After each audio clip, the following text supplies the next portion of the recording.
kunga kumbaga nano Dogiteri Nsabi copy akandi Akamo twinshi ndabizi turahari twinshi dufite twinshi ntuze kumbeshya barambwiye ngo uraregeye kabisa bwagiye twingengerera Alo ni kwa muganga muravugana na Dogiteri Nsabi kwigara none se muga saho navukiyemwa none se nja kuvuka na mafaranga ganje mwambone nasize aho ngaho oyada Riziko bambwe ngo ganje gose nagasize aho ngaho ndi kuvuka none kuba mutaragambone ngo mugamereze Yesu ubusambo n'ubujura mushaka kunyanganya sawa bwo naringize ngo harago mwaba mwarambone nasize aho ngaho sawa murakoze cyane ushobora kurira oya ariko umuntu adashobora kurira ariko agashobora guhendeza ariko we nuguhendeza ariko arakarira wana anararira namarira kaza direct gutya amarira itaza ngomwa uragira ngo mporotera hanga namarira gaze kandi bigerageze niba uri kopiye nyine dushaka kubona Dogiteri Nsabi ariko w'umunyonzi ariko acting ari umutsabi tu let's go twagiye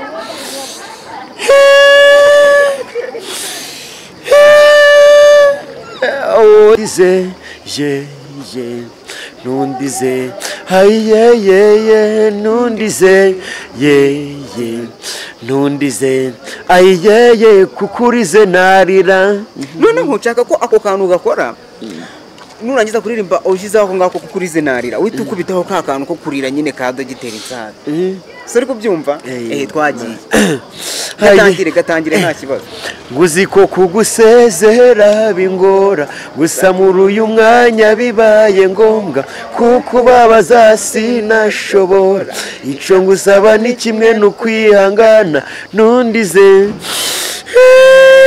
ayiyeye nundize ayigamana yanje we kukurize narira kabisa Dogiteri Nsabi yumva na Nsabi original mukorashaga bivuga Jean Claude mwana wacu kuko kubyandika no kubyandika mu Kinyarwanda Jean Claude ni mu Kinyarwanda ese burya Dogiteri Nsabi yavuze Jean Claude mwana w'iwanyu niko bashatse kuvuga ni wacu ntago ari w'iwanyu mwana w'iwacu ni wowe wabavuze ni njewe wabaga ari kuvuga uziranye n'icyamamare mwana babiragiraga twiruka mu muhanda twabuze ahantu twazanyura wenda ngo dukubitane nawe bavuga nti nuwazama nkamubona ari kurenga nkahariye nkamwiruka wenda nkamureba gusa nawe mwarahuye ngo yaranagusuhuje yaranakuvugishije jya kubwira ihe jambo kubijyanye n'ibyo ukora n'impano yawe no kuba umwigana ijambo yambwiye rero nubwo ndarice kabiri ndibuka tubonana turi kuri stage hariya ijambo twavuganye rya nyuma nuko yambwiye ko agiye kugaruka akaza kundeba ntingende tutavuganye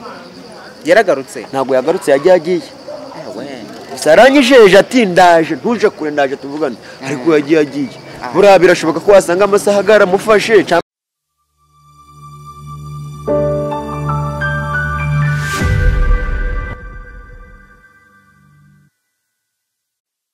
Yeah, ladies and gentlemen, welcome again on Isherina TV right now. Call me Kavuna, call me Magic Boy. Today, nabazani umujene ngo bamwita nde? Dogiteri Nsabi kwigare. Dogiteri Nsabi kwigare. Uwo kwigare hari nundi mu Dogiteri Nsabi tuzi. Yego daharo original bwo iyi ni cover muri makeya. Iyi ni cover ya Dogiteri Nsabi ya kabiri. Ariko uritutse uravuze ngo uri baringa ubwo ni baringa ya Dogiteri Nsabi. None se hari gicuri cyo ntago wakiyoberwa cyo kuba tushijisha tukaca ku ruhande icyo cyo ntago wakwiyoberwa ko byagenda kose. Uriyizi muri make. Ubwo ndi cover ya kabiri muri makeya. Yego. Mu minsi ishize ngiye narakubonye uri kumwe na Dogiteri Nsabi ahantu kuri stage. Icyo gihe warakoze na warakora mwaraperformance mwembe. Ngo byumva gute guhura na Dogiteri Nsabi n'ubwa mbere mwari muhuye cyangwa ntago ubwa mbere? Sha kuntu nabyumvaga rero ntago nakubesha. Uziko abantu bo mu cyaro tubaraga ko kujya nyama ariko bunani. Nabibaraga nko kujya nyama n'ifiriti mbifatikanyije. Bya buri munsi cyane. Urumva ari mwari muhuye? Twaga nibereye mu cyane pe. Gusa numvaga nibereye mu miriro neza numvaga mbese ubwo ijuru narigeze mari iryo ngiryo. Ntabwo wari ufite ko ari bukwatake kubera ko wamwiganye cyangwa washatse kumukopera. Oya kubera ko impamvu nabikoze ntabwo banari mfite nuko ari we nyihamagariye kuri stage ngo mpamusange. Ni waguhamagara. Gusa nago kabura. Kubera gukora ibintu utamenyesheje nyiribyo mu bigaragara ariko ako ngako reka mivuga uko nguko ubwo babwo ntago bwabura yego ko byagenda kose umuntu ugeze kuri stage bwa mbere kumwe n'icamamare none akarusho wenda yisanishije nacyo atabimubwiye agakuba kabura gusa kajemo ariko kubera ko yanyeretse ko ubwo bari ubw'ubwende yanyeretse ko turi kumwe mbese ibintu nakoze koko ari ishimwe cyane yego noneho ndagira ngo umbwire cyangwa se wakitinge akantu umwigana ukavuga ati kano ndagakora cyangwa se bakavuga ati kano ni fresh kagwamo fresh neza kurusha utundi twose ya ko byasaba telefone kandi nkaba nta telefone mfitera telefone ntabwo twabura umuntu dutiza byasaba telefone wenda ntabwo twabura umuntu dutiza abantu bakubonye rega maze uri icyaro maritura abantu bahise baza ari benshi umuntu ufite phone ntoya nadutize utize phone bro telefone kanze bwo bagutije iPhone bro izi sura zizi twagiye ngo ndagifata ukunguko uko ushaka rwose gifata reka nyinyatire hano hanga kujya kidabuka kikancika kikinombora hasi ndikubona iki cyata kibararada cyangwa nyagurika icyo kirahendaga cyane kagikundire cyane hajya urumbajije akantu kagize akantu wakitinga boro ya nsabi wakitinga kurusha izindi uvuga ati hano ndakomye cyangwa se abantu bagukurikira bavuga ati aho ngaho ni fresh 100%. Gerageza hano sheri komera cyane mwana wa mama sheri huyitondesha ihoreresha nahuye n'ibyago bikomeye cyane hano dukoraga haje igikobwa cyiza c'amabunosha none bose yacimye akazi yakibwiye ngo ndicigendere ihoreresha nagize ibyago ntiwareba mfite agahinda gakomeye cyane nanjye nakirebye numva ndi gutitira ariko numva nkigiriye impuhwe cyane uyada kunkubye se nayanje nako ngakumbaga nano tagiteri tsabi copy akandi mu twinshi ndabizi turahari twinshi dufite twinshi ntuze kumbeshya barambwiye ngo uraregeye kabisa twagiye twingingirira alo ni kwa muganga muravugana na dogiteri nsabi ku igare none se muga saho navukiye mwa none se nja kuvuka nta mafaranga ganje mwambone nasize aho ngaho uyada ngizi ko bambwiye ngo ganje gose nagasize aho ngaho ndi kuvuka none kuba mutaragambone ngo mugamereze se ubusambo n'ubujura mushaka kunyanganya sawa bwo naringize ngo harago mwaba mwarambone nasize aho ngaho sawa murakoze cyane ushobora kurira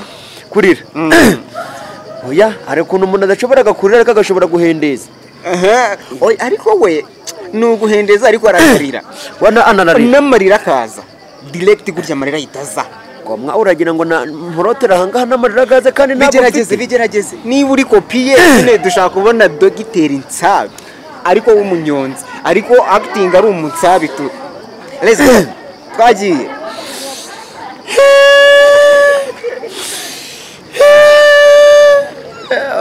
yada agaswingingirira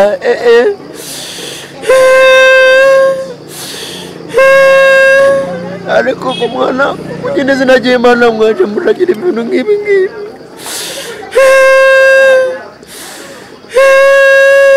ariko mwana nokajurajukana ngo umuntu yabirira aho ngaho akomeza riri nawe ujyanira aho ngaho bro kugira ngo ndere nta urabishoboye kabisa mbo tutarajya kure bwira abantu social media ukoresha cyangwa se ahantu bagusanga bashaka kureba ibintu byawe hari n'abantu wenda bagiye kubana hano kuri Sherina TV batari basanzwe bakuzi bakubonye bwa mbere tubwire niba ari TikTok niba ari YouTube niba ari Instagram amazina ukoresha kugira ngo tujye tureba ibintu byawe kabisa amazina gaje nkoreshaga ku nkoranyambaga kuri TikTok ku nkoranyambaga nta kibazo ku nkoranyambaga ku nkoranyambaga kuri TikTok ni Jean Claude 2024 ubanza rubaze ariko kugira ngo andike ibyo ngibyo Jean Claude ni mu Kinyarwanda kuri YouTube channel ni kuri ntuzigize ntuza kuri ntuza sabi kwigare naho ngaho wabisanga cyane ukora filime zisanzwe cyane comedy ni iki kuri YouTube yawe ushyiraho ibiki kuri YouTube yanje shiraho utuntu ducagaguye nyine natwe tumeze nka comedy byibuze nta filime watangiye gukina ndende cyangwa comedy ndende ntago byari byagira ubushobozi buracari bucyanda cyarasi cyane umuntu agushaka ngo mukorane filime cyangwa comedy byasaba iki yagukura he yakubona ute byasaba iki byasaba gufata umushoferi w'igare akamungezaho bagabazaho ndi cyane ukorera hagana he nkorera Karisimbi Demarage Yaounde mu mujyi wa Musanze ariko ubu ndimbarizwa kuri Karisimbi. Okay. Naho ngaho bansanga cyane. Dogiteri Nsabi. Kwiga nakoje kongeraho umwe kabaga kagize cyane. Nta bantu bigeze baguca intege cyangwa bavuga ngo ibyo bintu uri gukora ntago ari byo kubera kuri kwigana umuntu w'abandi. Urabiza abantu mu buzima busanzwe ntago baje babura abantu babacanege nk'abo ngabo ntago babura. Mu buzima ntago babaye benshi cyane ndetse n'akarusha umuntu wabaye wa mbere kunca intege n'abaturanyi. Abaturanyi duturanye mu cyaro muri quartier. Ariko abantu bakurikiye abo ngabo n'umucecuru n'umumere wanje wambyaye wankuye mu nda. Wankusa amezi 9 ntago mbize kwasanga ni 6. Rimwe nagiraga no mu rugo ugasanga bari kumbwira ati mwana wanje ibintu urimo ntuzongera gukora mu rugo urukunse byaro kugira gute. Rimwe bakanamubwira ngo nasaze ngo ngiye kwiriga ngo nirutse ngo nagiye. Mwe kanamubwira ati nubwo yagiye gushofera igare ntagaragaruka byarangiye. Abinjye ibintu ntago byabura mu bantu nyine. Gusa byageze aho bivaho ubu tuvugana ubu ngubu. Nawe ubwe n'izina yanyise akimbyara yaragiye bagiwe. Ubu no kugera mu rugati sabe mwana wanje uratashe ati ndatashe. Byageze hara ubu n'abaturanyi bageze barabyumva rwose mbese ntiwarebwe nisanishije nabo neza cyane ubutubanye neza mu mahoro n'abantu bankwenaga bamwe babonye ko ibintu nkora bindi matari ugusara gusa bamwe binaracabarimo ariko ntago ari benshi cyane. Yes. Iyi style ukora gutyo wigana Dogiteri Nsabi yaba yaratangiye kukwinjiriza cyangwa uracyatangira biracyari mu nzira gake. Rimwe na rimwe intu ziranyinjiriza. Ubu ngubu niyo ndi gushofera igare ntinabura abagenzi ntago bishoboka. Hari naho ngera rimwe na rimwe bitewe n'ukuntu nambaye wenda haba navuga wenda nk'umuntu nkamubwira nk'amagambo nkanga avuga ati akiragenda wibereho. Yego. Rimwe na rimwe biranyinjiriza cyane. Yes. Tugiye mu mwaka mushyashya turi gutangira umwaka mushya uko byagenda kose ufite abantu bagukurikira ufite abantu bagukunda bavuga ati uyu muhungu kabisa arabasha. Abo bakunzi bawe niki wabizeza muri uyu mwaka dutangiye? Ikintu nabizeza nuko ibyo babonye mwugu ngugu bigiye kurushaho bagomba bitega ibintu bishasha mu mwaka tugiye gutangira. Dogiteri Nsabi rero ajya amenya kuririmba cyane. Azi kuririmba cyane koko.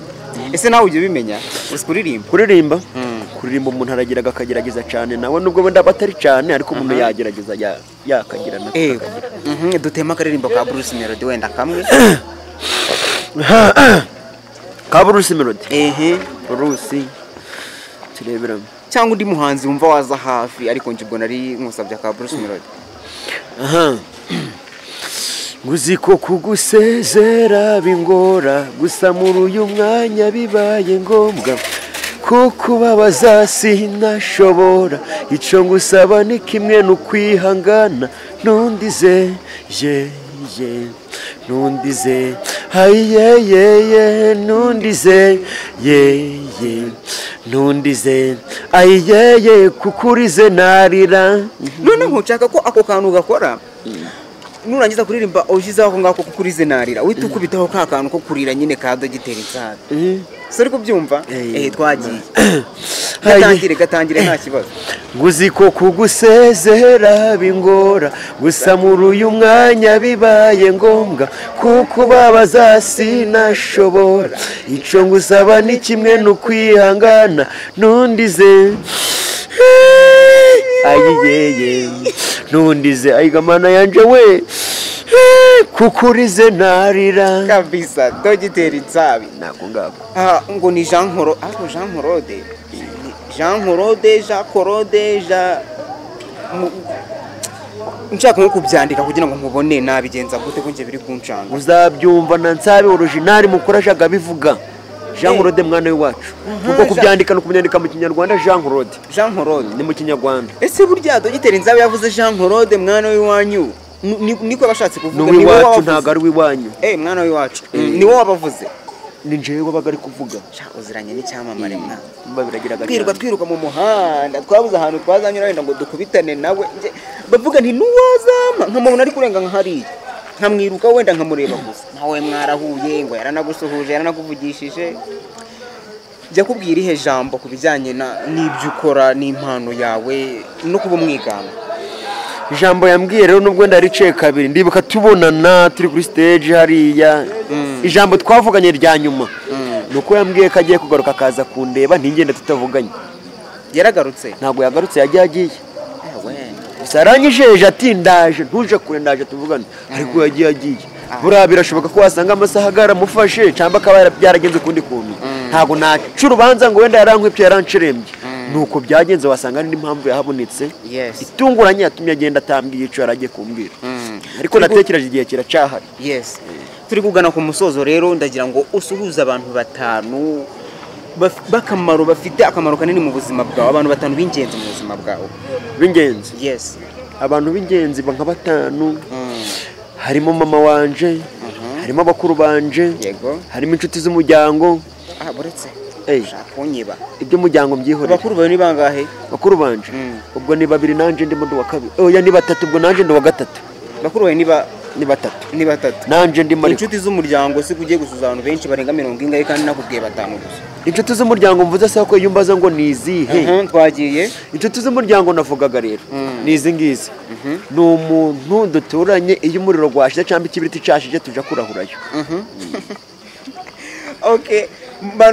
Haracyabura babiri.